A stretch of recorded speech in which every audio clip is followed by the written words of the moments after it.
Coming up on this Wednesday edition of Newsline at noon, tensions in Ukraine are ratcheting up as a Ukrainian serviceman is killed at a military base in Crimea on the same day that Russian President Vladimir Putin signs a treaty annexing the territory. Korea remains firm that Japan must first solve the issue of its sexual enslavement of Korean women during World War II to lay the groundwork for a meeting of their leaders. Plus, the nominee to become Bank of Korea governor hints at a possible rate hike in the coming months. These stories and more on Newsline at noon.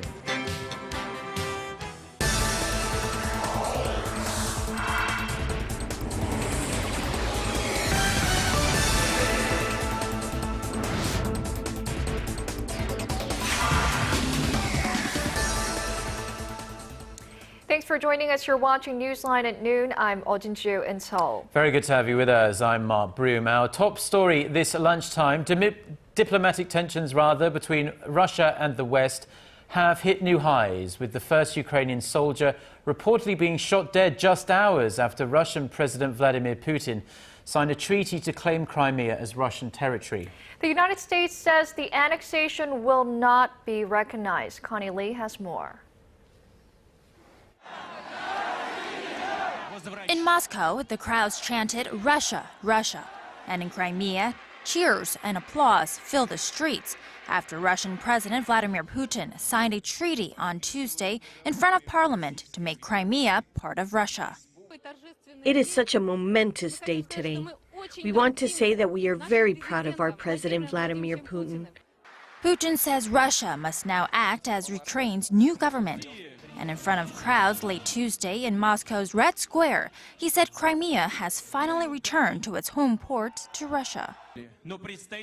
We have done a lot together, but we will do much more. We will need to solve many tasks, but I'm confident that we will overcome everything, resolve everything, because we are together. Glory to Russia! In Ukraine's capital, Kiev, residents are angry over Putin's latest actions. I want him to stop mocking our people. I want him to stay in Russia and govern the Russians and not touch our people and not torture Ukraine. And tensions heightened into violence on Tuesday when masked gunmen killed one Ukrainian troop, injured another, and arrested some other Ukrainian officials stationed in Crimea. The Ukrainian military has now been ordered to use weapons to protect and preserve the life of Ukrainian soldiers. Meanwhile, Western leaders, including those in the U.S. and Germany, have condemned Putin's actions. We would not recognize this attempted annexation. But it doesn't seem like the Russian president is showing any signs of backing down. Connie Lee, Arirang News. Korea is once again calling on the Japanese government to take sincere actions to resolve the issue of Japan's use of sex slaves during the Second World War. Seoul says this has to happen before a bilateral summit can be held between the two sides. Hwang Seung-hee reports. South Korea called on Japan Tuesday to show its sincerity by resolving the so-called comfort women issue, amid speculation of a possible summit between the two neighbors. This follows Japanese Prime Minister Shinzo Abe's recent declaration that his government would honor Japan's landmark apology, dubbed the Kono Statement, issued in 1993 to the victims of its wartime sexual enslavement. But South Korean Foreign Ministry spokesperson Cho Tae-young said, words are not enough. The sincere measures that we want to see are steps to resolve the issue. We want to see the comfort women issue being completely resolved. Abe's recent comments had fueled speculation of a possible meeting with his South Korean counterpart at next week's Nuclear Security Summit in The Hague. But Seoul's foreign ministry flatly denied reports that it had begun fine-tuning the details of such a meeting. Since taking office last year, President Park Geun-hye has refused to sit down with Abe, saying she would not meet with a leader who fails to acknowledge his country's historical wrongdoings. The Abe administration has been active in its efforts recently to engage in dialogue with South Korea. With U.S. President Barack Obama set to visit the two countries in April, Washington has been calling on Tokyo to mend ties with Seoul, suggesting it may have been pressure rather than sincerity that drove Abe toward his change in position. Hwang Sang-hee, Arirang News. Now, at a parliamentary meeting on Tuesday, Japanese Prime Minister Shinzo Abe described Korea as Japan's most important neighbor that shares his country's basic values and strategic interests. Abe in particular hinted that he is willing to hold talks with President Park on the sidelines of the Nuclear Security Summit in The Hague next week. Now, moving on, North Korea and Japan are meeting for 2 days of Red Cross talks in China's northeastern city of Shenyang. Pyongyang's return of the remains of Japanese nationals from the end of World War II will top the agenda at the dialogue, which follows up on a previous round of talks earlier this month. But more attention lies over an informal meeting between foreign ministry officials from the two sides. Japan will likely demand an investigation into North Korea's abduction of Japanese citizens in the 1970s and 80s. Pyongyang, meanwhile, is expected to ask Tokyo to ease sanctions on the regime. Amid signs of thawing relations, North Korea and Japan reopened dialogue 2 weeks ago for the first time in more than 1 year. UN Secretary-General Ban Ki-moon has called on Pyongyang to refrain from the kinds of provocative acts that are escalating tensions on the Korean Peninsula. Ban said Tuesday that North Korea's recent missile launches have stirred tensions, and the UN chief urged the communist regime to return to negotiations. North Korea has fired off dozens of short-range missiles into the East Sea in recent weeks. The UN is looking into whether the launches have violated any UN resolutions. China, a veto-wielding member of the UN Security Council, has shown its intent to block a latest UN panel report on human rights violations inside of North Korea. Chinese Foreign Ministry spokesperson Hong Lei said China opposes politicizing human rights issues and intervening in a country's internal affairs in the name of protecting human rights. This comes after a UN commission on Monday called for international efforts to prosecute the leadership in Pyongyang responsible for rights abuses in the north. Beijing also came under fire for repatriating North Koreans trying to defect through China. The spokesperson then said the international community should rather focus on maintaining the current diffusion of tensions on the Korean Peninsula. Now, South Korea's spy agency under fire for allegedly abusing its power is caught up in yet another scandal, this time after one of its agents was arrested for ordering documents be forged. It's the first time, in fact, a National Intelligence Service agent has been arrested for acts committed in the line of duty. Choi Yu-sun reports. Prosecutors have arrested a South Korean intelligence agent on charges of forging documents in a scandal underlining the need to reform the country's spy agency. This is the first time an agent from the National Intelligence Service has been detained in connection with the agency's spying activities. The Seoul Central District Court on Wednesday issued an arrest warrant for the agent identified only as his surname Kim for ordering an informant last December to obtain documents that refute claims made by the Chinese police.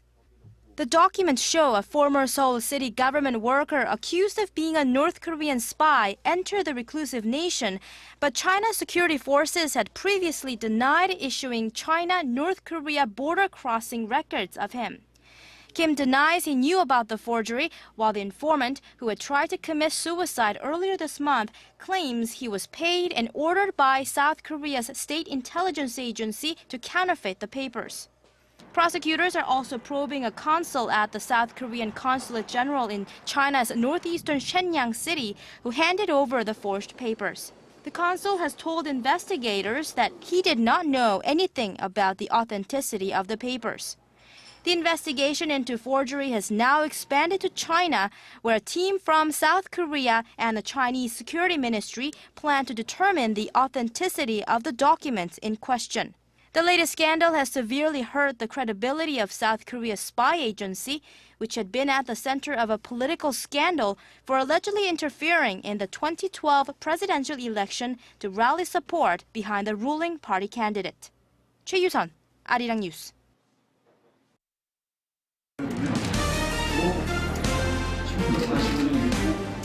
And Stay up to date on the latest news out of Korea.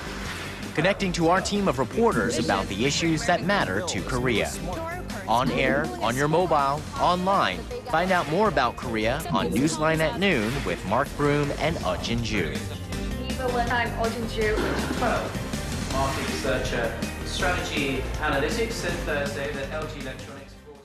Over at the National Assembly, the first confirmation hearing in the Bank of Korea's 60-year history is currently taking place.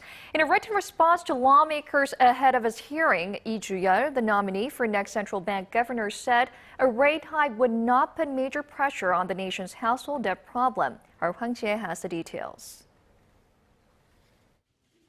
Lee Ju-yeol, a veteran Bank of Korea official who's been tapped as the next governor, appeared before a parliament hearing on Wednesday. There, he said that he fully acknowledges the importance of communicating with the market. He added that the central bank has to gain the trust of the people. In a prepared statement to lawmakers before the hearing, he said a rate hike could be an option if the U.S. Federal Reserve speeds up its exit strategy.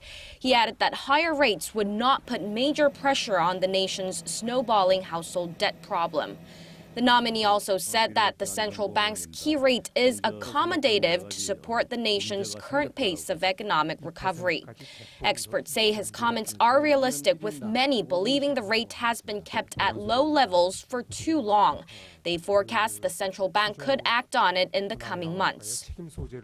As the economy turns into the second half of the year, it may raise once or twice its policy rate.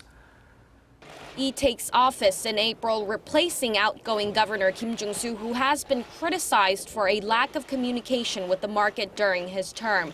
The BOK faces major challenges at home and abroad, like ballooning household debt, financial instability in emerging markets, and uncertainties stemming from the Fed's stimulus tapering. Hwang Jie, Arirang News. Korea's producer prices fell for the 17th month in a row in February, mainly due to a drop in raw material prices. The Bank of Korea said the producer price index, a barometer of future consumer inflation, dropped 0.9% last month from a year earlier. With the Korean economy heavily reliant on exports, low oil prices and strong local currency helped pull producer prices down. The data came as the BOK froze its key interest rate at 2.5% for the 10th straight month in March, after the central bank assessed the local economy as being on a recovery path amid tame inflation. The nation's consumer price index, meanwhile, rose 1% in February from a year earlier, marking the fourth straight month that growth has stayed in the 1% range. Korean tech giant Samsung Electronics has retained its place as the preferred IT brand for consumers in the U.S. and Europe, while Apple has dropped a spot to fifth. This is according to a survey conducted by U.S.-based market researcher Strategy Analytics of just under 6,200 respondents during the months of December and January. Samsung received a rating of 57.2 points, which is 1.5 points lower than its score on a survey from July. Samsung was followed by Sony and Microsoft, and HP ranked fourth, beating Apple. While the preference for Samsung was high in continental Europe, its rating among consumers in the US and UK dropped. Analysts attribute Apple's weak performance to a lack of new products. Korea's LG Electronics climbed up from 7th to 6th place.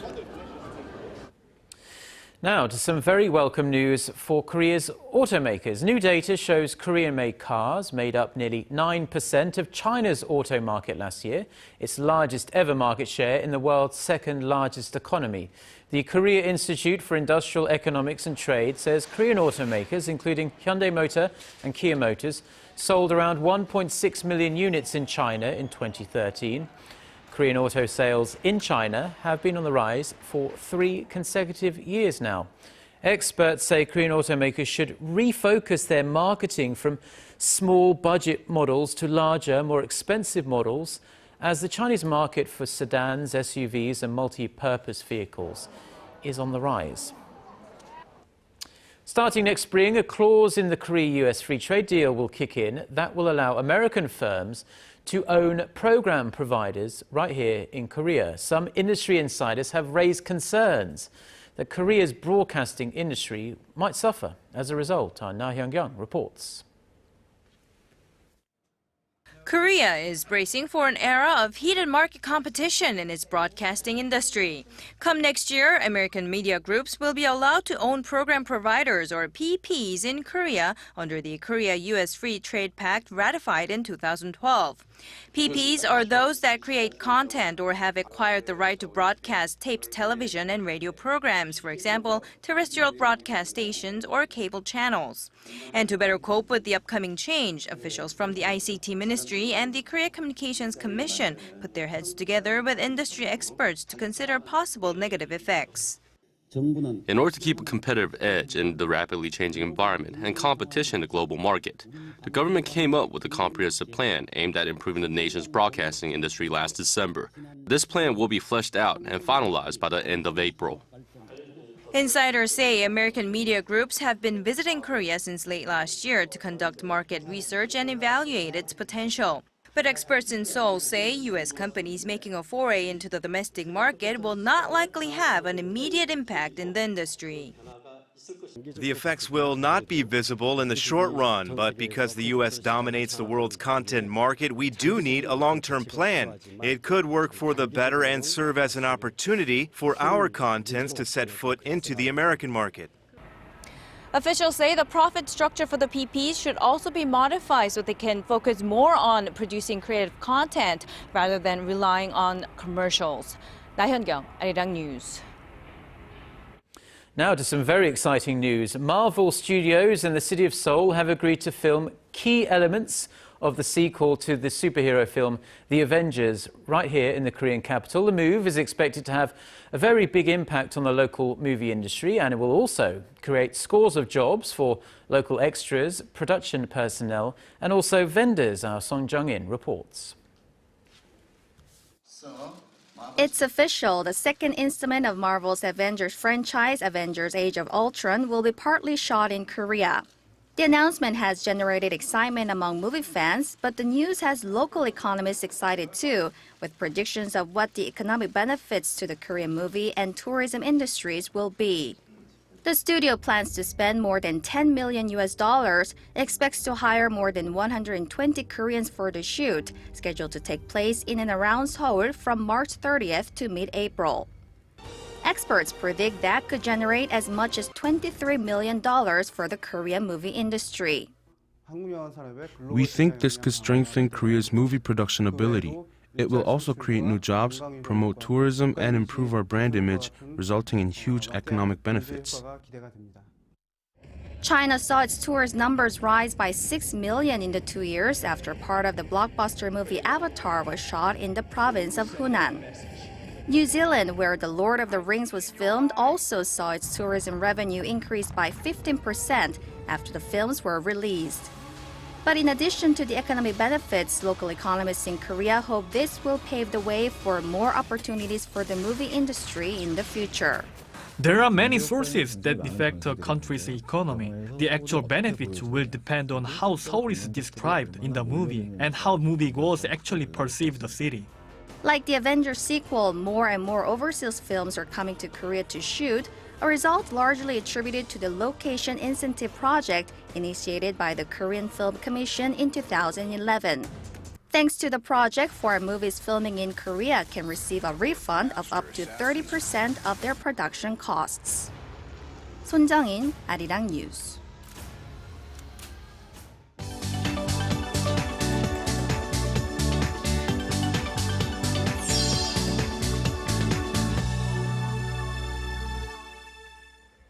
Now, for a look at some international headlines we're following at this hour, we're going to turn over to our news center where our Eunice Kim is standing by. Eunice, the U.S. Federal Open Market Committee is meeting this week under the stewardship of its new chief, Janet Yellen. What are we hearing? Hi guys, that's right. The Fed's policymaking committee meets Tuesday and Wednesday this week, and we'll hear from Fed Chair Janet Yellen at the end of it. What's widely expected is a third round of quantitative tapering. The Fed will likely announce that it will add $10 billion less to its Treasury and mortgage-backed securities in April to the tune of $55 billion. This given the absence of a huge economic shift in the U.S. Now, what's less clear is how Yellen will guide the Fed on short-term interest rates against the backdrop of falling U.S. unemployment rates, which at 6.7% last month has been dipping faster than expected. The results of the meeting are expected early Thursday morning, Korea time. And in other news, investigators began their 12th day of searching for missing Malaysia Airlines Flight 370 with very few leads and an even bigger search area. The Malaysian government said Tuesday that the search zone has now been expanded to over 2.24 million square nautical miles, an area roughly the size of Australia. China, with Kazakhstan, will lead the search efforts in the northern corridor, while the southern corridor will be helmed by Australia. Authorities are trying to piece together patchy data and backtrack the sequence of events. The New York Times reports that senior U.S. officials say the plane's sudden move to the west was likely programmed into the Boeing 777's computer system by someone on board with deep knowledge of it. Meanwhile, patience is running thin for the families as the relatives of some Chinese passengers on board are threatening to go on a hunger strike if more information is not provided by Malaysian authorities. The United States has called on Syria to suspend its diplomatic mission in the United States as the civil war in Syria enters its fourth year with little sign of easing. U.S. Special Envoy for Syria Daniel Rubinstein explained it was, quote, unacceptable for persons appointed by the Bashar al-Assad regime to conduct diplomatic operations in the U.S. The order affects the Syrian embassy in Washington as well as its consulates. Strides toward a peace settlement for Syria do look dim as relations between its main brokers, the U.S. and Russia, are worsening. And the most important meal of the day is getting costlier. The Financial Times reports that costs of 8 key breakfast commodities, coffee, orange juice, milk, wheat, sugar, butter, cocoa, and pork, have risen nearly 25% this year on the back of rising demand and global uncertainties. Unseasonably dry weather in Brazil has caused coffee to jump more than 70%, while wheat prices have increased due to a prolonged extreme winter in the U.S., as well as the conflict in Ukraine, which is a key grain-producing country.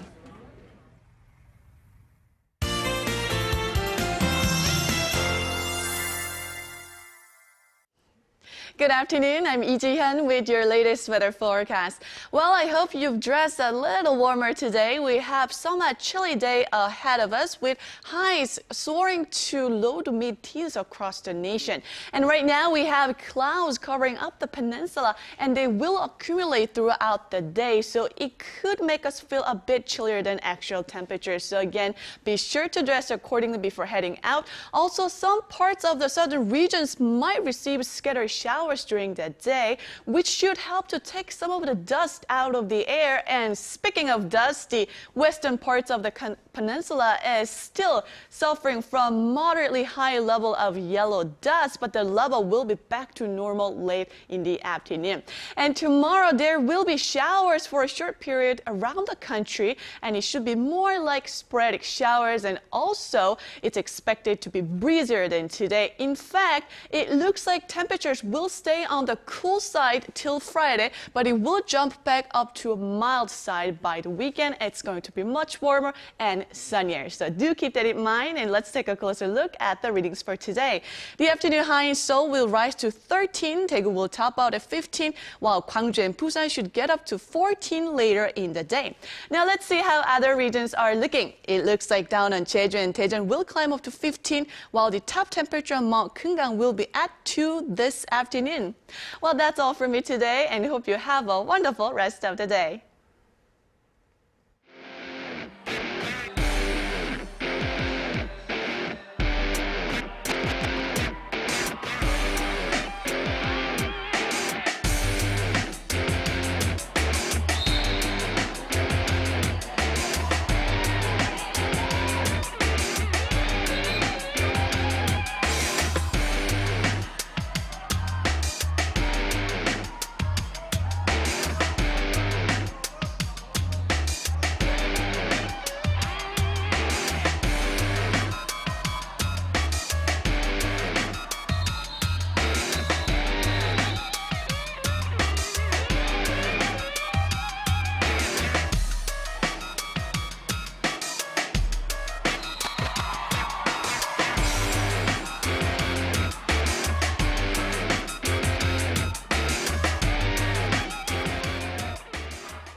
And that does it for today. Those are the stories we're following at this hour.